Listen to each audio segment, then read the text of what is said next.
Namaste. Welcome to the new session. In previous sessions, we are learning about water. Is it necessary to consider water as a common pool resources that we stressed more? Because most of the people in India are still not accessible to drinking water. Most of the people, those who are working for the others, those who are fighting for the judiciary life of the people, they are all asking that water should be provided for drinking by the government because it is a common pool resource and every one of us have a right to have drinking water. All that information we learned. Now we come to another important aspect of water, that is how we have to use water rationally and judicially, by that everyone should have at least accessibility of drinking water.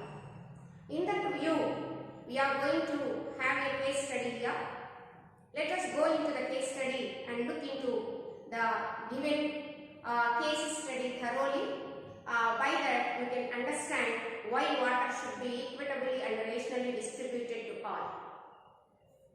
Here, water is a common pool resource and it is a public property. When we consider water as a public property, then it will be given to everyone. Every one of us have the share of our own in that. Now, we are going to learn about a rational and equitable use of water through a case study. Here is a village called Hiveri Bazaar. Hiveri Bazaar, it was a village in Maharashtra state and it was elected under a program called Adarsh Gram Yojana. You know, the central government is conducting lot of programs to develop villages, and certain rules and regulations were set up to select a village for each yojana or some programs. By that, the central government is giving lot of funds to the selected villages, and it helps for the all-round development of that particular village. If any village want to apply to be selected for such programs, it has to finish some prerequisite conditions.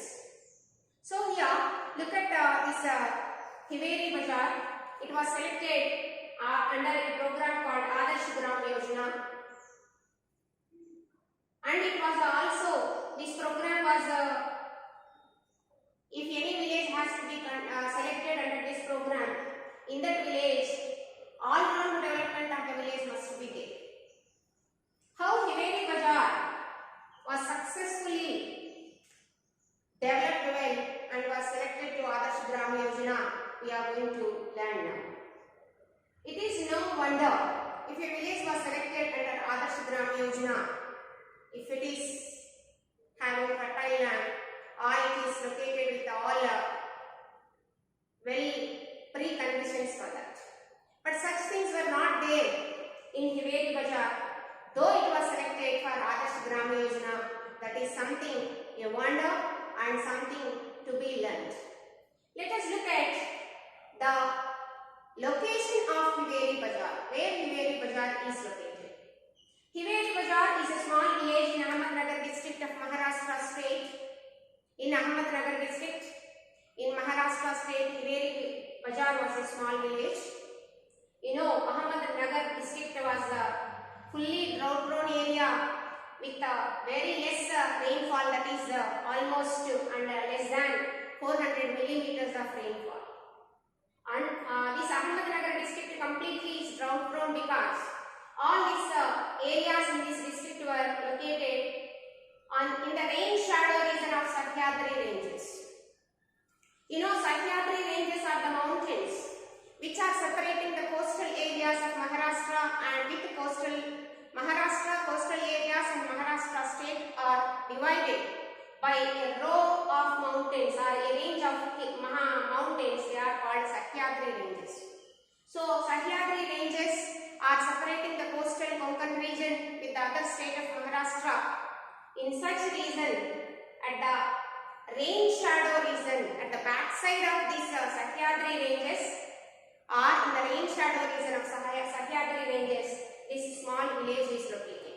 You know, usually on the windward side of any hill or mountain, the rainfall is more.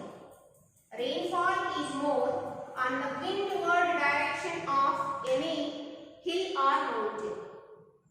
When you look at the back side, what we call as leeward, in this leeward direction is called as rain shadow region.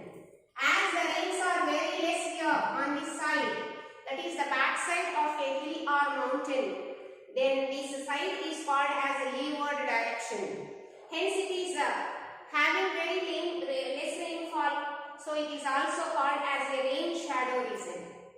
Here we looked at this small village called Haveri Bazar. It was located on the eastern side of Sahyadri ranges, which is called as the rain shadow region of Sahyadri hills. Hence we can say that with the very less rainfall, Haveri Bazar is having very less rainfall. Moreover, as I said, Ahmednagar district is a drought prone region. Hence we just imagine how the soil or the other conditions of the area. Even such conditions are there in Haveri Bazar. It was successful enough to overcome all its problems and it was selected for Adarsh Gram Yojana. If any village has to be selected under Adarsh Gram Yojana, it has to fulfill some of the preconditions. Some prerequisite conditions are necessary. A village has to be selected for Adarsh Gram Yojana.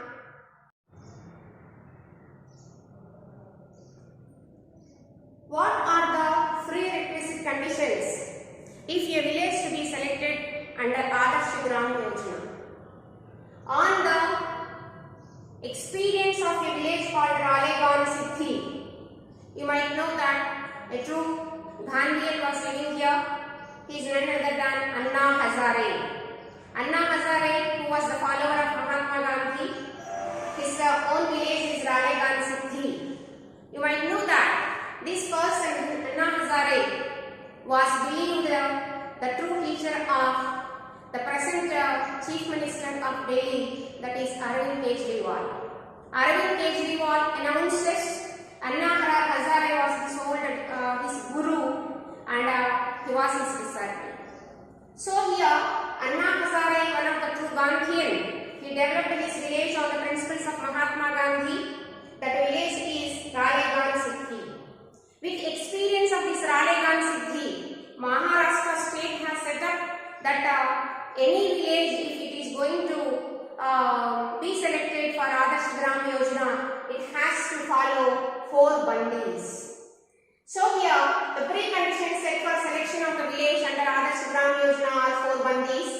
Bandi is nothing but ban or prohibition. Ban, B-A-N, ban or prohibition is called as bandi here. So there were 4 bandis in that village or any village. If they fulfill these 4 conditions and other prerequisite conditions, then only they are able to select for Adarsh Gram Yojana. What are the 4 bandis? Kurhat bandi. Kurhat bandi is nothing but ban on felling trees. Here, ban on felling trees means we should not cut down the trees as we wish. There is some rules and regulations for cutting the trees. If anybody wants to cut the trees even for their convenience, they have to take permission from the particular authority. So that is what called Kurhat bandi. The other bandi is called as Charai bandi. Charai bandi means ban of free grazing, that the villagers should not take their animals or cattle to any area of their interest for grazing.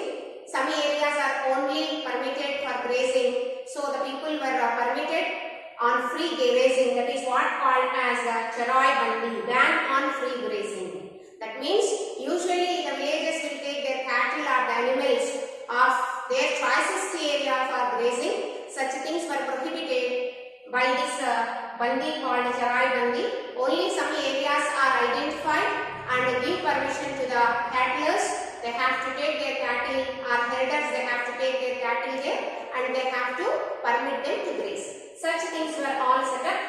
Then another bandi is called as Nasa bandi. that is family planning. So the village the villages which are interested to be selected under Adarsh Gram Yojana, in that village they have to follow family planning. Population control is a must for them. That is what called Nasabandi. Nashabandi is the fourth bandi, that is ban on liquor. Liquor is not sold in these villages if they want to be selected under Adarsh Gram Yojana. Completely liquor is prohibited in such villages. That is what said by Nashabandi. Like this, the four bandis, Kurhat Bandi, Charai Bandi, Nas Bandi, Nasha Bandi. These are the four bandis compulsory one should have to follow if the village has to be selected for Adarsh Gram Yojana. Along with that, another important thing were also followed by them, that is what called Shramdan. Shramdan is nothing but voluntary physical labor. All should have to work of themselves voluntarily or willfully. They will go without payment. They have to work for the development of the village.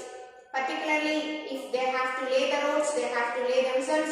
If they have to repair the roads, they have to repair the roads. Or if they have to take care of the village forest, they have to take care of themselves. Or they have to repair the bund of the tank, they have to repair the bund of the tank. Like that, they have to do their own work. They will not take support of any other villages. Such voluntary physical labor is called as Shramdan. That is the additional thing one has to follow with all these four bandits. But here, for doing Shramadhan, the people, those who are working as laborers, as they do not have any land, such people were exempted from Shramadhan.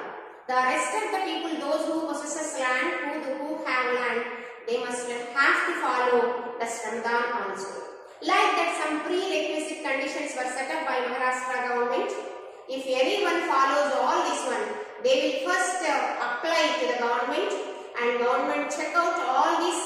Then the villages were selected under Adarsh Gram Yojana, and huge grants were all released by the state and as well as the central government. By that, the village is still going to be developed by using all these means of grants or the funds whatever are given by the state government. In such conditions, what are the things made under this Hiveri Bazaar to be selected under Adarsh Gram Yojana? We are going to learn in the next session. You see that only having these four bandis including Shramadhan will not make Hiveri Bazaar a successful village and to be selected under Adarsh Gram Yojana. More things have to be, they started more things than these, then only they were successfully selected for Adarsh Gram Yojana and for the well and all-round development of that village. What makes the people of Hiveri Bazaar to select under Adarsh Gram Yojana? How is Hiveri Bazaar prior to selection of this Adarsh Gram Yojana program? That all things you are going to learn in the next session. Thank you.